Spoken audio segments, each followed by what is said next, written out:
Good evening, everyone. Today I am going to tell you about Narendra Modi, our Honorable Prime Minister, why people love Modi, why people respect Modi, why people adore Modi, why people want to sacrifice their life for the development of the nation because of inspiration received from the activities, works, words, and achievements of our Honorable Prime Minister. You see, regarding Indira Gandhi, people used to say that Indira is India. Similarly, now in the 21st century, in 2024, people say Modi is India and India is Modi. Why people say that India is Modi and Modi is India? There are so many reasons. I will say so many people in the world love him, respect him, and yes, why people, a chai wala, why क्यों लोग उनको इतना प्यार करते हैं, कितने क्यों उनको इतना इज्जत करते हैं? जब दुनिया का लोग, दुनिया के बड़े बड़े लीडर हमारा प्राइम मिनिस्टर को इज्जत करते हैं, हमारा प्राइम मिनिस्टर को रिस्पेक्ट करता है, तब हमारा जो हम लोग जो इंडियन है, हम लोग जो पेट्रियाटिक इंडियन है, तो हम लोगों का भी इज्जत बढ़ जाता है. हम लोग भी फील करते हैं कि हमारा भी इज्जत बढ़ गया, हमारा भी सीना चौड़ा हो जाता है. Why? Because our prime minister is being respected in the world arena, right? Prime Minister Narendra Modi is heading a Hindu nationalist party. There is no doubt that Hindu nationalist party, BJP, right? People say that yes, liberal party. People say that it's a non-religious party. People say that yes, definitely they have no any regional or any religious biasness. All those things are right. Definitely, I too agree with them. But to the core of the fact is that BJP is a Hindu nationalist party, I would say, at least, because you see, but I'm not going in detail about that, but BJP is a right-wing nationalist party, right? Okay. And many people in the world compare Modi with Donald Trump of the United States of America, and similarly with Viktor Orban, Prime Minister of Hungary. Why they compare? Because they find similar traits between these leaders. Okay, India since independence have got so many prime ministers since Jawaharlal Nehru, right? Atal Bihari Vajpayee, P.V. Narasimha Rao, and then we got so many Inder Kumar Gujral and Indira Gandhi. We got Rajiv Gandhi. There are so many talented and very stalwart prime ministers of India. But India now, since 2014, since the first term of Narendra Modi, India has risen to such an extent. India's progress has become so tremendous. India's development has been noticeable by the people, by the political observers, and by the theorists across the world. And Narendra Modi is loved by business community. Narendra Modi, because they are basically, people say that they are Baniya, actually they he belongs to they, I am saying, because along with Amit Shah, because he is both the duo, Prime Minister Narendra Modi and his Home Minister, our Honorable Amit Shah ji. Both come from Gujarat, and both of them come from business community. They understand well the business, and we India knows, we India wants to wants more business, more development. Business means development, right? So Narendra Modi is loved by common people, mainly by the Hindu people in India, because people think that Narendra Modi is a person who can protect themselves, who can protect Hinduism, who can protect them from the exploitation, or because people still remember that how India was suffered under the rule of British, under the rule of other non-Indian people who came from other places and who ruled India for thousands of years. Okay, so this is the reason that India doesn't want to. Majority people of India actually they want to say, they want to feel proud, they want to be safe, they want to be protected from the aggression of other countries, right? So India is now India is now having a very strong prime minister. Indian prime minister is loved by many people in the world. Majority people, I would say, in the world. Majority people in India. Why people? Because he loves the people. He loves the downtrodden people. He loves the poor people, and he has sacrificed his life for the development of the poor. He has sacrificed his life for the development of the downtrodden people. He has sacrificed his life for the betterment of our country. You see, under his leadership, India achieved economy. What a great economy India is now having. India is now world's fifth largest economy. Can you just imagine? It's a vast country with so many problems, with so many challenges, with so many shortfalls, with so many criticisms, with so many what do you say, debates about India's development, about the popularity, population, about India's aggression, about India's internal strifes, and India's people say that there is no democracy, there is no freedom of praise, there is no freedom of common people, there is no freedom of writers, there is no freedom of opposition parties. But actually they tell from their frustration, see, you have a constitution. India has one of the greatest constitutions in the world. India's constitution is the largest constitution. If you deny constitution, if you do not abide by the rules and regulations and the provisions of the constitution, and if the government takes some action against you, then you will say that the government is repressive and government, and there is no democracy. This cannot happen. This cannot happen.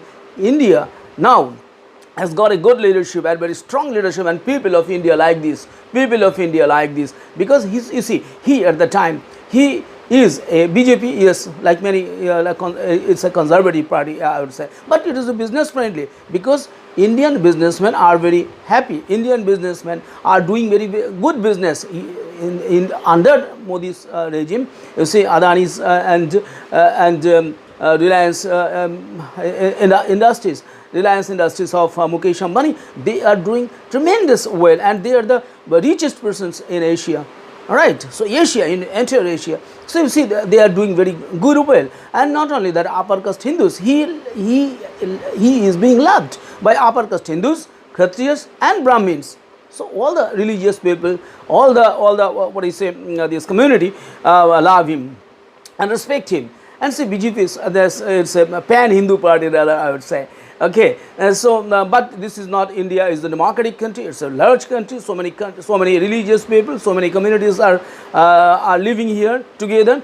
The government of, I mean, the BJP should think about other castes and other communities, because if they, it is not that. It should not be sectarian or majoritarian. Rather, we should, the Hindus are 80% population in India, but they should take care of the other minorities also. Minorities are not our foes. Minorities are not our enemies.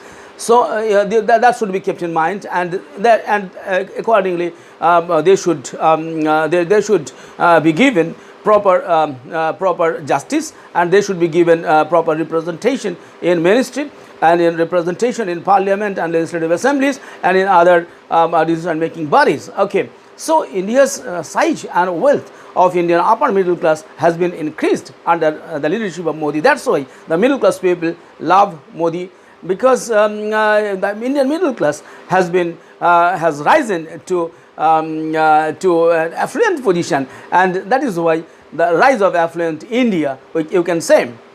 And you see, in India, the annual income of $10,000 or more grew from 20 million in 2011 before coming to power of the Prime Minister Narendra Modi. It has become 60 million in 2023 and will hit by 100 million by 2027. 100 million people people's income will cross $10,000, and it's a good sign.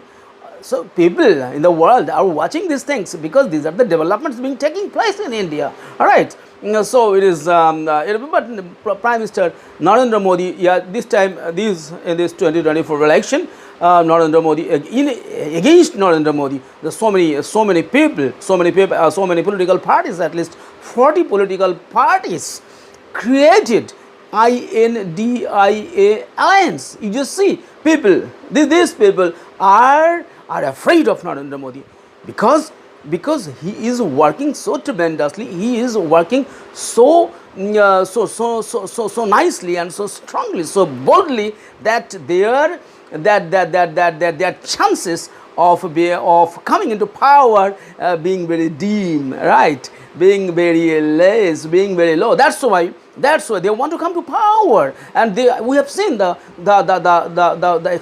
our experience what happened during the coalition governments earlier during the UPA 1 and UPA 2. It was corrupted. It was completely corrupted. That's why, that's why they want to once again come to power, to loot the country. Yes, I will say, definitely, because we know the history of UPA 1 and UPA 2.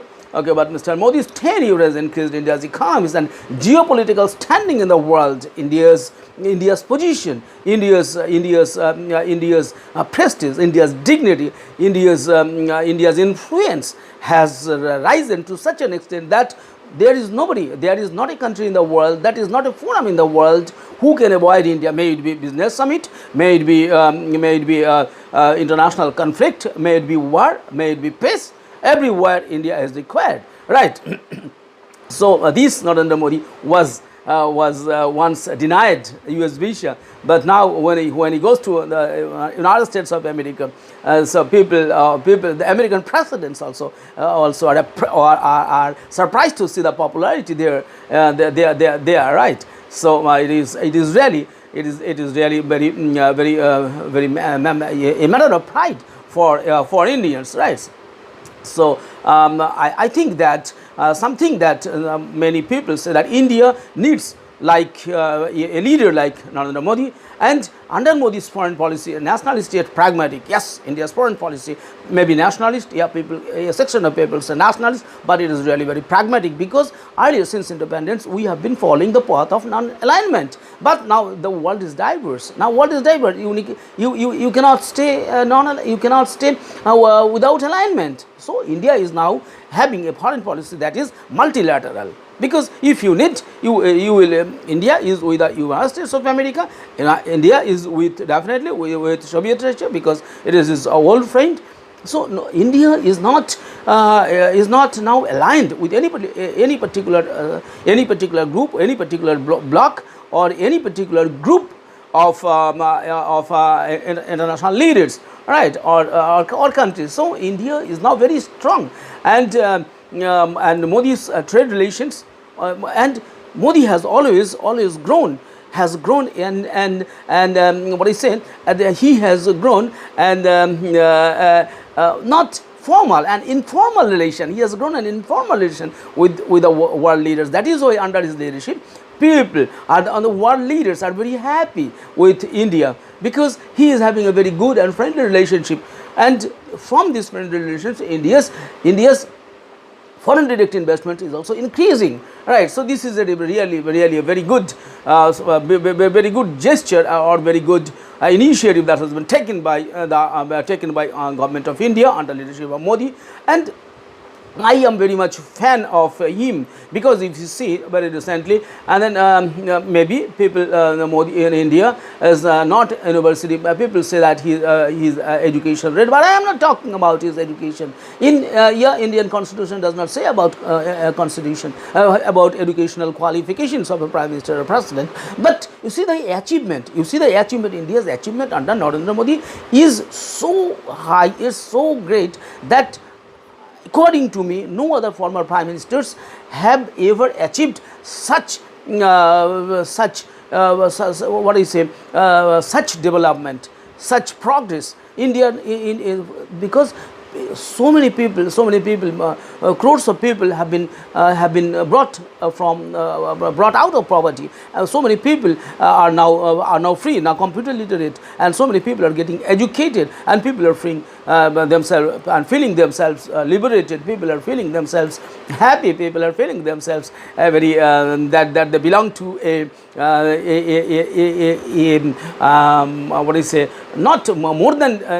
Almost a developed country. So these all those things have happened only because of Narendra Modi. And I say that how Narendra Modi, yes, Narendra Modi is a strong man. Yeah, people will say that Narendra Modi is a strong man, and under this strong man, India will be safe, India will be better, and India will be more progressive. I will tell in the next video about his other achievements, why people love and respect Modi. Okay, thank you.